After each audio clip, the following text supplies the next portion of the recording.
现在要去做一件事情，非常紧张，就是我要去剪头发，就是后面这一家已经预约好了，然后现在要进去，但我根本还没有找我要剪什么样的发型，所以有点紧张。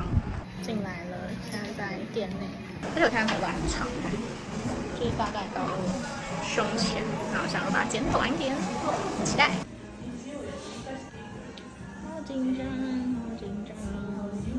刚经过了一番讨论，然后就是先剪短，然后因为脸很圆，就不能剪翘翘，就是不能剪一般的包裹头一样是翘翘的，然后就先洗头。